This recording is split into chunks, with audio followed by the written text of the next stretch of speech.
লাহৰীঘাটত নিশা বিধ্বংসী অগ্নিকাণ্ড। একে সময়তে লাহৰীঘাটৰ দুঠাইত সংঘটিত হয় ভয়ংকৰ অগ্নিকাণ্ডৰ ঘটনা। নিশা আনুমানিক 12 বজাত লাহৰীঘাট বজাৰ আৰু দাঁতিয়ালগুৰি চাৰিআলিত সংঘটিত হয় এই ভয়ংকৰ অগ্নিকাণ্ড। অগ্নিকাণ্ডটোত কেইবাখনো ব্যৱসায়িক প্ৰতিষ্ঠান জুইত ভস্মীভূত হয়। পৰৱৰ্তী সময়ত স্থানীয় ৰাইজৰ সহযোগত অগ্নি নিৰ্বাপক বাহিনীৰ লোকে জুই নিৰ্বাপন কৰিবলৈ সক্ষম হয়। ইপিনে একে সময়তে লাহৰীঘাট বজাৰৰ পৰা প্ৰায় 500 মিটাৰ নিলগত দাঁতিয়ালগুৰি চাৰিআলিত অগ্নিকাণ্ড সংঘটিত হোৱাত কোনো দুষ্কৃতিকাৰীয়ে অগ্নি সংযোগ কৰাৰ সন্দেহ কৰিছে স্থানীয় ৰাইজে। ঘটনা সন্দৰ্ভত লাহৰীঘাট আৰক্ষীয়ে আৰম্ভ কৰিছে তদন্ত।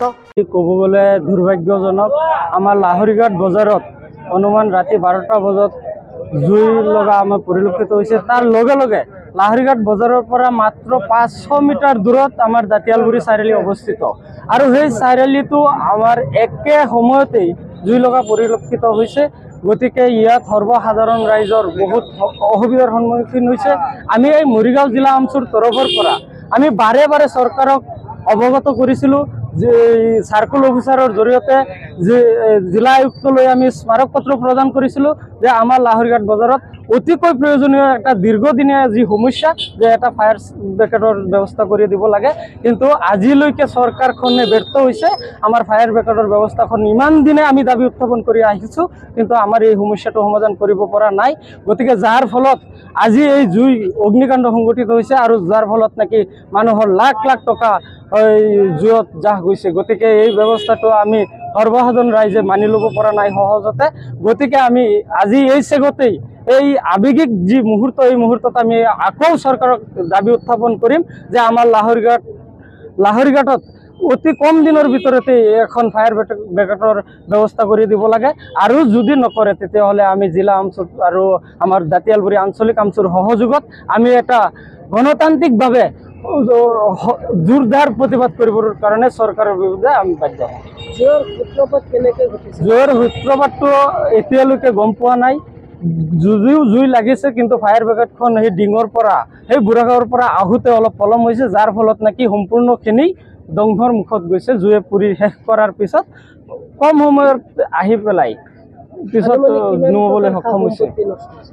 ইয়াত ধৰক ক'ব গ'লে প্ৰায় চাৰিআলি বজাৰত প্ৰায় 40-ৰ পৰা 50 লাখ টকাৰ সা সম্পত্তি জুইত পুৰিছে, আৰু লাহৰীঘাট বজাৰতো প্ৰায় 70-80 লাখ টকাৰ সা সম্পত্তি জুইত পুৰিছে। গতিকে এই আমাৰ ৰাইজ ইয়াত আছে, আৰু তেখেতসকলৰ পৰা আপোনালোকে জানিব পাৰিব যে ইয়াত কিমান টকা গৈছে। গতিকে ইয়াত চৰকাৰক আমি আকৌ সজোৰে দাবী উত্থাপন কৰিছোঁ যে আমাৰ লাহৰীঘাটত এটা ফায়াৰ ব্ৰিগেডৰ ব্যৱস্থা কৰিব লাগে। আজি চাওক, এইটো দুখৰ বিষয়। বিগত লাহৰীঘাট বজাৰতে ৰাতি 12টা বজাতে জুই জ্বলিছে। আমাৰ দাঁতিয়ালগুৰি এখন বজাৰতে সেই ৰাতি 12টা বজাতে জুই জ্বলিছে।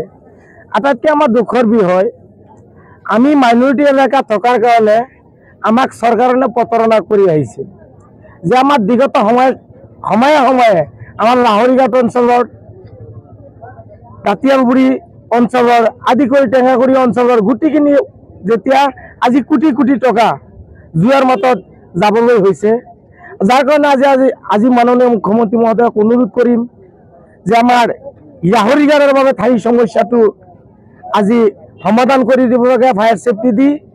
আৰু যিখিনি আমি ৰাতি 12টা বজাত গম পাইছোঁ লাহৰীঘাট বজাৰত জুই জ্বলিছে, দাঁতিয়ালগুৰি চাৰিআলিকে একেটা সময়তে জুই জ্বলিছে, ইয়াৰ মাজত কোনটো জৰিয়তে কৰি জুই জ্বলিছে ইয়াত ভালকে তদন্ত হ'ব লাগে। তাৰমানে একে সময়তে দুইখন ঠাইত জুই লাগিছে। হয়, যেতিয়া আমি আহি দেখা পাইছোঁ লাহৰীঘাট বজাৰত জুই জ্বলিছে, দাঁতিয়ালগুৰি চাৰিআলিতে জুই জ্বলিছে, ইয়াত কিবা আইনৰ অন্তত আনিব লাগে, যে কিবা নহয় কিবা এটা চক্ৰ ইয়াৰ লগত জড়িত আছে। ইয়াত কঠোৰ হিচাপে আইনৰ প্ৰক্ৰিয়া হিচাপত ইনকুৱাৰী কৰিব লাগে। একে সময়তে কেনেকৈ দুই এঠাইত জুই জ্বলিছে। আজি লাহৰীঘাটত 80 লাখ টকামান ক্ষতিপূৰণ হৈছে, দাঁতিয়ালগুৰিত 70 লাখ টকামান ক্ষতিপূৰণ হৈছে। ইয়াত এটা কিবা এটা চক্ৰ জড়িত আছে, তাততো আমাৰ প্ৰশাসনৰ বিভাগৰ পৰা ইয়াতে ইনকুৱাৰী কৰিব লাগে। আৰু কোনটো টিমৰ জৰিয়তে আজি ড্ৰাগছৰ যি আজি প্ৰবঞ্চনা বলি হৈছোঁ আমি তাঁতৰ ভিতৰত বস্তুখিনি হ'ব পাৰে আজি অথচ কিবা চক্ৰত এইটো আমাৰ সন্দেহ হয় মানে একে ঠাইতে দুটা ঠাইত জুই জ্বলিব নোৱাৰে কাৰণ একমাত্ৰ লাহৰীঘাট বজাৰতে জ্বলিছে ইয়াতে দাঁতিয়ালগুৰি চাৰিআলিতে ইয়াতেও জ্বলিছে এই দুটা বজাৰ একেলগত বৰবাদ কৰি দিয়া ইয়াৰ কিবা চক্ৰৰ লগত জড়িত আছে ইয়াত তদন্ত কৰিব লাগে মাননীয় মৰিগাঁও SP মহোদয়ক আৰু লাহৰীঘাট পাৰ্বত্য OC মহোদয়ক অনুৰোধ কৰিব যে ইয়াত আপোনালোকে সোমাই যাওক ইয়াৰ মাজত সঠিক তদন্ত কৰক ইয়াৰ মাজত ফলাফল ওলাব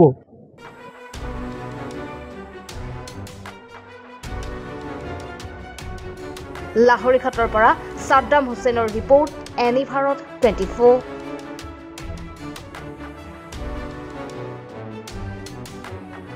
নমস্কাৰ মই উৎপল দাস আৰু আপোনালোকে চাই আছে এনি ভাৰত আৰু আপোনালোকক জনাবলৈ পাই মই বহুত সুখী হৈছোঁ যে আমাৰ সকলোৰে মৰমৰ শ্ৰদ্ধা জুবিন গাৰ্গৰ গীতসমূহৰ ভিত্তিত এটা খুব সুন্দৰ ৰিয়েলিটি শ্ব' এনি ভাৰতে আয়োজন কৰিছে জুবিনৰ গানে কি আনে এই প্ৰথম ছিজনটোত অডিশ্যনছ আৰম্ভ হ'ব আগষ্টৰ পৰা অসমৰ বিভিন্ন জিলাত গতিকে মই সমূহ কলাকুশলী বিশেষকৈ যিসকল প্ৰতিভাশীল গায়ক গায়িকা আছে আমাৰ সমাজত তেওঁলোকলৈ মই এটা আহ্বান জনাইছোঁ তেওঁলোকে প্ৰস্তুত হওক এই ৰিয়েলিটি শ্ব'ৰ বাবে আৰু তাৰিখটো হৈছে 15 আগষ্ট 2024 চন এনি ভাৰতৰ অডিশ্যন জুবিনৰ গানে কি আনে।